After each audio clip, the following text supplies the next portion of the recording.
Всем привет! Вы на канале Готовим с Оксаной Пашко. Сегодня приготовим суп с горошком. Это легкое, сытное и очень вкусное первое блюдо, которое прекрасно разнообразит ваше ежедневное меню. Подписывайтесь на мой канал и узнавайте еще больше вкусных и простых рецептов.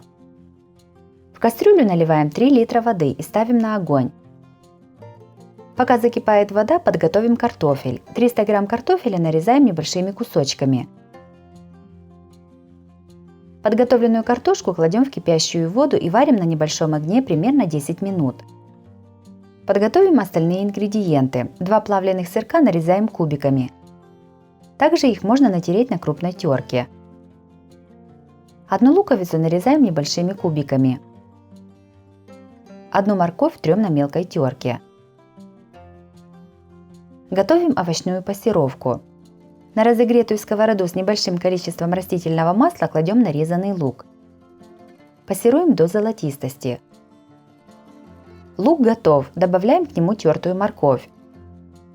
Все пассируем до мягкости морковки. Картофель уже наполовину сварился. Солим суп примерно половиной столовой ложки соли. Сюда же насыпаем 150 грамм мелкой лапши. Все перемешиваем и варим примерно 3 минуты.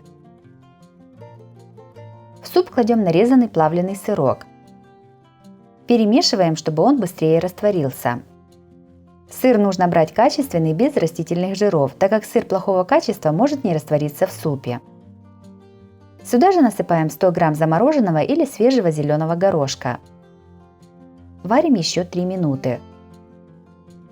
Также у меня на канале есть и другие вкусные рецепты супов. Смотрите их в моем плейлисте по ссылке на экране или в описании под видео. Готовую овощную пассировку добавляем в суп. Добавляем лавровый лист. И перчим черным молотым перцем. Все перемешиваем. Доводим до кипения и выключаем суп. Суп готов, можно подавать на стол. Суп с горошком и плавленными сырками получился очень вкусным, сытным и ароматным. Такой суп очень легко готовится, и он отлично подходит для весеннего меню на каждый день. Если вам понравился рецепт такого супа, то обязательно ставьте лайк и пишите комментарии. Подписывайтесь на мой канал, чтобы не пропустить новые видео, они выходят каждый день. С вами была Оксана Пашко. Готовьте вкусно, готовьте с удовольствием.